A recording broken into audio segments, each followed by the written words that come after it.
I am new to YouTube and I'm going to have a channel based on lifestyle, motherhood, a little music, and anything else that might go on in my life at the moment. Today I'm going to be telling you a story about the time I had a sternum realignment surgery. It was called pectus excavatum. If you want to look that up, it's a very big word and it's a very complicated surgery. If you want to look it up and read more about it, that'd be great. But I'm just going to tell you my personal experience with the surgery and how it really affected my life and saved my life in a way. So just stay tuned, and we will get right to it. I'm going to try to insert some pictures in this video. If I don't hold it against me, because I'm trying to figure this all out because I am new to YouTube still. But what the story consists of is as time passed, I went to my pediatrician with my mom, and she would tell the pediatrician about how I couldn't really breathe good and my heart was having irregular heartbeat. I couldn't seem to catch my breath and activity was very hard for me. I often got dizzy, and I remember one time I fell in the floor because I was so dizzy, and I was conscious, but I just laid there because I was so dizzy I couldn't stand up. And just things like that kept occurring. They had me on inhalers. My pediatrician kept saying that it wouldn't affect me really, or he wouldn't know how it would affect me until I got older. But my mom knew that something was up, so she kept sending me back to the pediatrician, and he kept just sending us back home saying that just take my inhalers and it'll be okay. We knew that my chest was affecting me, but the pediatrician kept saying that he didn't know how it would affect me until I got older. So eventually my mom got fed up with that, and she decided that she was going to take me to a different pediatrician.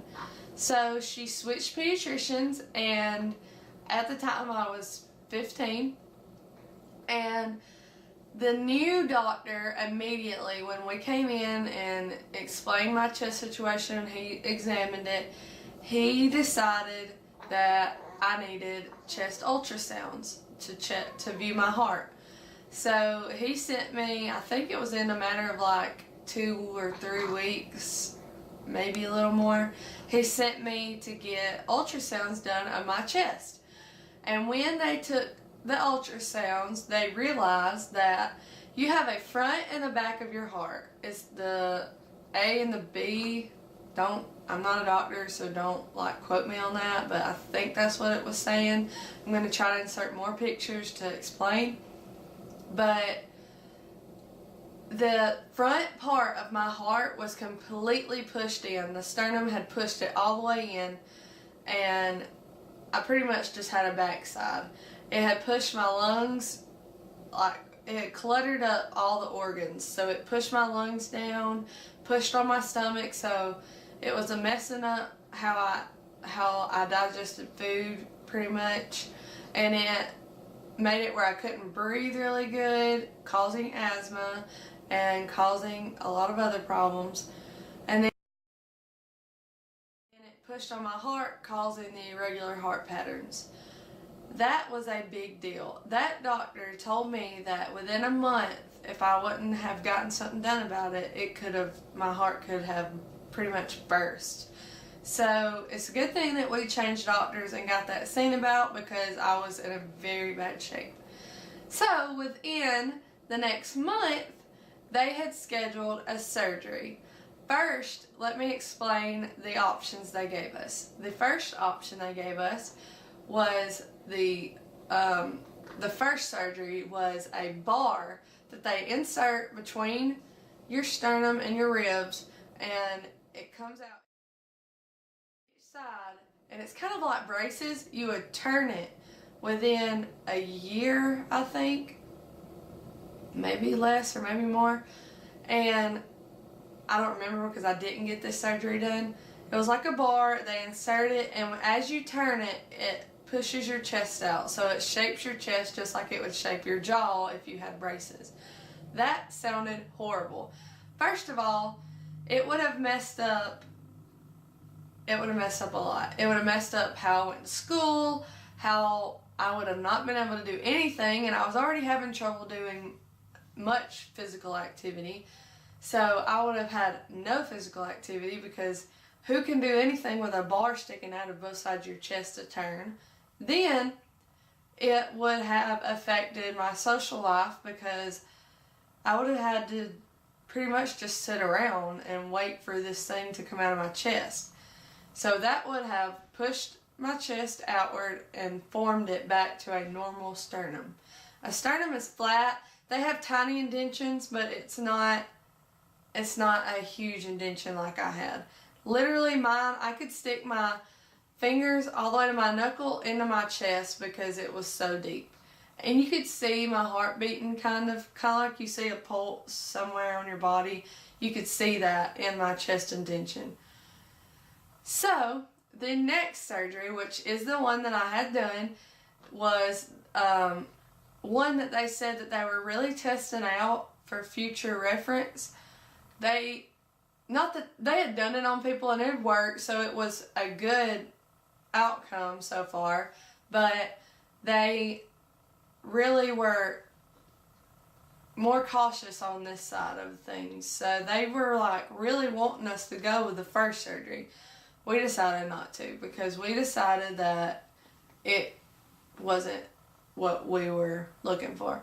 So the second surgery was, they cut you, and I have a scar that I'm going to take pictures of and insert in this clip. They cut you from under your breast line, from the right to the left, all the way across. I have a huge scar. So they cut me like that, and they fold you open like a banana peel. And if you can't handle how gruesome this might get, then you might want to back up, because I'm going to insert pictures. I'm going to do a couple more things to just explain the surgery further. They cut me open and folded my skin back like a banana peel. And then they took my sternum and they broke it in half. They sawed it in half, I guess is how you would say. And then they put fake cartilage, or like new cartilage. I was 15 at the time, so really I wasn't paying attention to every little detail of the surgery. But they pretty much fixed my sternum. They took out the warped part of my sternum, realigned it, and fixed it all back together. And then they sewed me up, and they had to put 5 drainage tubes under that scar. It's like drain tubes that stick into your body, and they go under your chest cavity so you don't get pneumonia or any sickness like that. They put that underneath my scar line. So 5 little drainage tubes. And the drainage tubes had these like bulbs attached to the end, these plastic bulbs. It kind of looked like a egg, but it was clear, and it was just suck the excess blood and excess like mucus or anything that was underneath my chest cavity that could cause infection or sickness. So then I stayed in the hospital for like, I want to say 8 days. Yeah, I think it was about 8 days. And I was at Choa's Children's Hospital of Atlanta.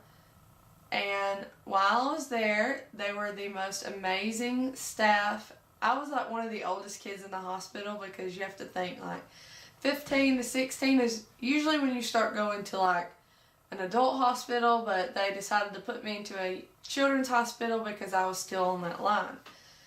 I was in the cardiac unit because it was close to my heart, and it was a very risky surgery because my heart was pushed against the back side of my heart, and it could have been, very dangerous. So the next thing that happened was I stayed in the hospital, and every day they would come in and they would get these bulbs up and they would drain them and they would measure the fluids to make sure that it was a good amount and that they were getting all the infection out. And every day it would get less and less and less. They would eventually take these tubes out of my chest, and yes, I was awake, and it was a very rough situation to get these tubes out of my chest. What they did is they would go to the tube spot where it would meet my skin, and it had a stitch, and they would clip the stitch, and then they would push down, and they would try why can't I think of the word? They would try to distract me, really, and like show me iPads, but I was 15. I'm not like a 5-year-old kid, so it really wasn't like it was distracting to me. But they would like talk to me and try to show me like games on an iPad and stuff like that, and it was kind of funny to me, but I just went with it because they're trying to do their job. And they would clip the stitch and they would push down and somebody else would pull the tube out of my chest. That was horrific. It was very rough to be awake, which I had pain medicine because I had just had a sternum surgery, and the pain medicine helped a lot with that situation. Then over a course of time, they were taking the tubes out. They wouldn't do them all in one day because they still had to get all the drainage out. But they would do like one every 3 days, you know. But they tried by the end of the surgery by the end of my stay in the hospital to send me home with one in my chest. We refused, which wasn't a good idea in the long run because I'm going to explain what happened when I went home. It was a very rough situation. So, what happened later on in the hospital stay is one time a nurse came in during the night and she stuck me with an IV for fluids. Later on that night, I started feeling, my arm felt like really numb and cold, really cold, but I couldn't really move around a lot because I had a sternum surgery, and they give you like some type of epidural or something to keep you from moving so you don't affect your body during the surgery. And then after the surgery, I was still kind of numb through some regions. And to this day, I still have like no nerve feeling in my breast area. It's so crazy.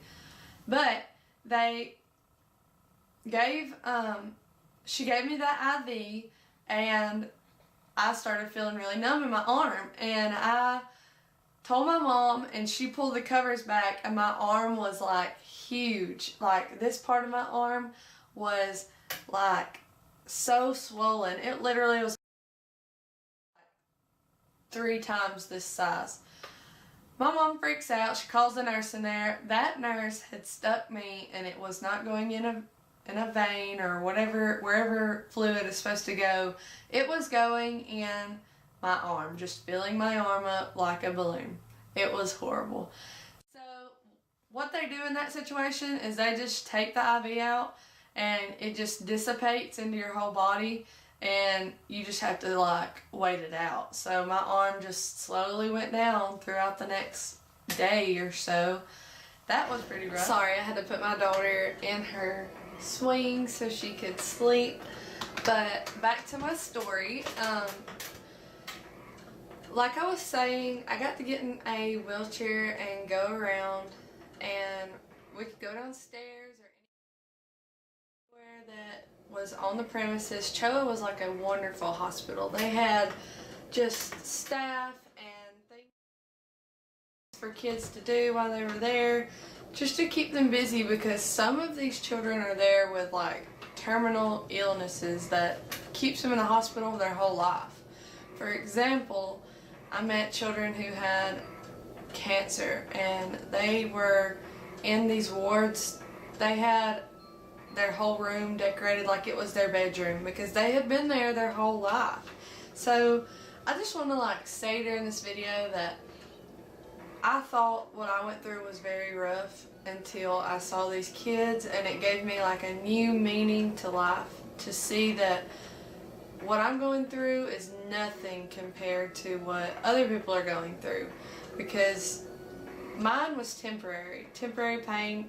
Right now I'm 21 years old, and that pain is a distant memory, and these kids are going through something that is probably going to affect them for the rest of their lives, if it doesn't take their life. So I want to just say that this video is just a reminder to everyone out there to count your blessings and to just live every day like to its fullest, and thank God for everything He gave me in my life and the temporary pain instead of a lifetime of pain. Okay, as I was saying, I also wanted to explain my recovery once I got home. So, like I said earlier, they tried to send me home with one of the tubes in my chest, and I refused because I was really afraid of that. My mom, I was 15, so I could kind of have a say in things. My mom agreed. She didn't really want to bring me home with a tube hanging out of my chest. I wanted to go back to school when I got home, so that would have been a big bump in the road. So I got home, they took that tube out, and when I got home, I got pneumonia, which sent me back to the hospital. Pneumonia is when fluid gets under your chest cavity or something like that, and I got it because I took that tube out too early. It needed to really get more of that drainage out from under my chest cavity, and it couldn't because it was out. So I did get pneumonia, and let me just explain to you, when you have a sternum surgery and you get pneumonia, your chest, every time you cough, it feels like razors are stabbing you in the chest. It was so horrible. But I eventually recovered from that. I think I went back to the hospital and had to get on antibiotics and all kinds of stuff like that. And then here comes the fun part of, I went back to school. I recovered for like a month, and then school was back in, and I went back. I had to wear a sternum breastplate to school. I was a 9th grader in high school, so you can only imagine how embarrassing that was, but I wanted to not fall behind in school. I wanted to see my friends, and I didn't want my first year of high school to be down the drain. So I went back. I had to pull a rolly book bag or have somebody carry my stuff for me. I had to wear this breastplate that I went to this office, and they laid me down and they put this molding, like this wet molding over my chest, and it formed my chest, and then when they pulled it off, it was like a cast. And then they got these Velcro, I guess you would call them straps, and they strapped it around my chest. I'm going to insert pictures of me wearing that thing because that's pretty funny. At this point, I'm going to end the video. I'm just going to add some more pictures of my surgery, and if you want to see more videos like this, just comment below and I'll try to make some more. Subscribe and follow. Thank you for watching this video and giving me your support.